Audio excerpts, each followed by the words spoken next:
Launchers are often one of the most hated parts of any Call of Duty game. After all, nobody likes getting into honest gunfights and then getting absolutely destroyed by a huge explosion they couldn't have avoided. However, not every launcher is created equal, and today on the Every COD series, we're going to be going from COD 4 all the way to Modern Warfare 2019 and checking out the worst launcher in every single game. What is up, everybody? Chaos here. Welcome to the channel.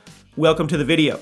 You let me know in the comments what your least favorite launcher in COD history is. Drop a like, make sure you are subscribed with those notifications turned on, and let's get into some really bad launchers. Like I said, starting off with COD 4. The problem is, it's kind of not available. It actually only had one launcher. It was the RPG. Also, unlike later COD games, the RPG was a perk rather than an actual weapon.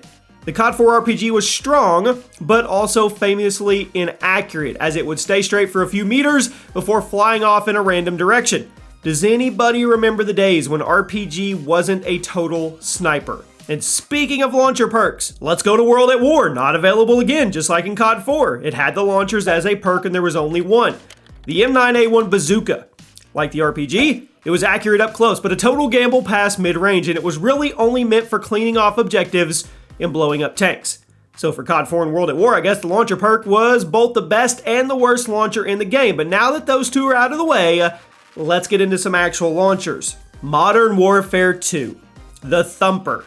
Now, MW2 was the first COD game to actually put launchers in the secondary category and let you choose which one you wanted.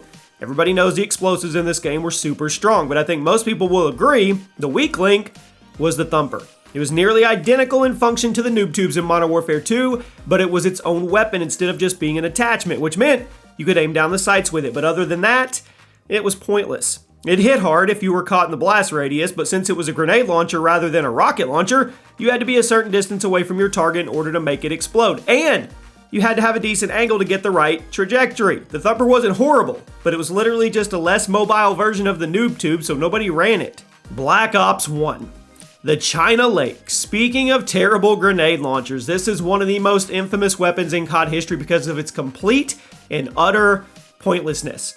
The China Lake was a pump-action grenade launcher that could carry 2 shots. Now, while it would kill with a direct impact, the explosive damage was extremely unforgiving, as the one-shot radius was about 3 meters maybe. The explosive would deal anywhere from 155 damage to 25 damage, and it also did not help matters that this thing was pitifully slow with handling, making you a sitting duck to anyone who saw you trying to use it. It was complete crap. I don't think anybody's going to argue with me saying it was the worst launcher in Black Ops. Modern Warfare 3, the M320GLM. Shocker, another grenade launcher. Are you guys sensing a little trend here? Now, the M320 was definitely better than the Thumper, and it was better than the China Lake, but it wasn't good, and you never saw it. Unlocked at level 64. It was once again basically just a full weapon version of a noob tube, but at least it didn't handle like a slug in quicksand this time. The blast radius was okay, but like I said, it was pretty much identical to an underbarrel grenade launcher, so you could just run a noob tube, save yourself the secondary weapon slot for something else, and go about your way. It wasn't awful, but it was definitely the least used launcher in MW3. Now we arrive at a pretty well-balanced game. Black Ops 2. And the SMAW. Now keep in mind, when I say the SMAW was the worst launcher, I'm not saying it was a bad weapon, it was just the least versatile of the bunch. It was a hybrid of the both lock-on and free fire, and it would deal hefty damage to both streaks and players. However, the trade-off for its versatility was the fact you only got one rocket. If you wanted to fire the SMAW more than once, you had to run Scavenger, and even if you were running Scavenger, you could only hold a maximum of one reserve rocket at a time. It was a starter weapon, as the RPG was much better in that game for use against enemies, and the FHJ was much better for use against killstreaks. So even though the SMAW was the worst launcher in Black Ops 2, it was not that bad of a weapon. It just wasn't very useful. Call of Duty Ghost, the Castet. Now, I don't even know if anybody remembers this. Another grenade launcher that functions like a noob tube but has worse mobility.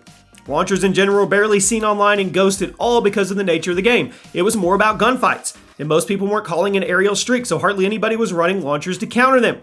The Castet was a single-fire grenade launcher, and it's unique in the sense that you don't have to be aiming down the sights in order to fire it like other COD grenade launchers, but that's really the only good thing it had going.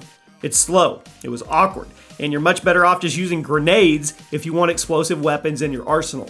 Advanced Warfare, the MAWS. Now this was a kill streak in Ghost, but it was brought back as a standard launcher in AW.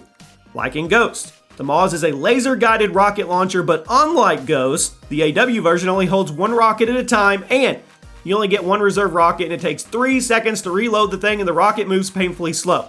Plus, since AW had jetpacks, people would just jump out of the way if they saw the Maz rocket coming at him. It was crap. I know it, you know it, everybody knows it. It was cool to look at, and I guess on paper it was cool, but it didn't function. Now we've arrived at Black Ops 3, the L4 Siege. Now this is a quad rocket launcher, and it should have been awesome. But in reality, it wasn't. It could fire 4 rockets rapid fire before reloading, but they came at a cost of damage. The blast radius was super small, and you would have to hit someone 2 to 3 times or one direct impact in order to kill them. And as for taking down kill streaks, well, the L4 Siege actually did less damage than the other launchers in the game. Every other launcher could destroy UAV with a single shot, but the L4 required 2. This lower damage meant the L4 Siege gobbled up ammo, and if you weren't running Scavenger, well, it was pretty much useless. Then to add insult to injury, this thing was a supply drop exclusive. Woo, Treyarch, come on now. Infinite Warfare, the P-Law. Yeah, had some really cool weapon design, and the P-Law definitely made you feel like a boss when you killed somebody with it, but it was pretty difficult to actually pull off. It was a charged energy launcher, meaning you had to hold the trigger down for a second before it would fire. The projectile would travel pretty quickly, and the blast radius was large, but keep in mind, this was IW. People were wall running, thrust jumping everywhere, so a charged projectile weapon, it wasn't the best choice. Like I said, it was a cool weapon, and if you managed to hit somebody with it, you certainly felt like a beast. But if you were trying to get work done with launchers in this game, well, the P-Law was probably the worst. COD World War II, the Panzerschreck. Now, there's only 2 launchers in COD World War II, the Bazooka and the Panzer. It was actually kind of hard to pick here because they both played their own role.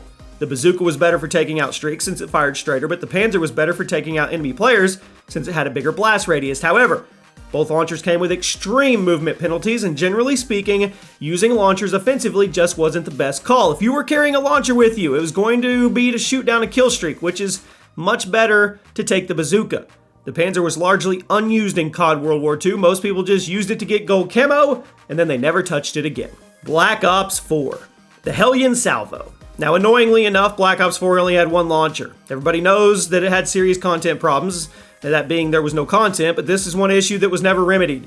The Hellion Salvo was the only launcher in BO4 through its entire life cycle. It wasn't a bad launcher. It was free fire, lock on, it would deal decent damage to both streaks and players, and it's currently the only launcher in COD history that had attachments. However, it's the best and the worst launcher at the same time because, guess what? Like I said, it's only 1 launcher.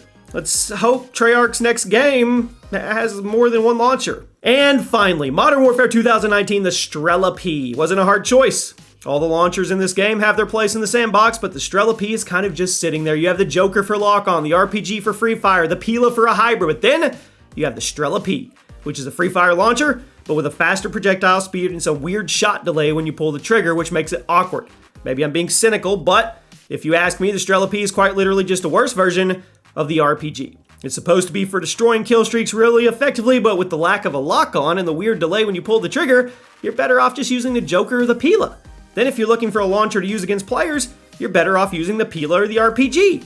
The Strela P, it's kind of pointless. And there you have it. That's the worst launcher in every single Call of Duty up until this point. Let me know if you agree or disagree, drop a like, and I'll see you soon.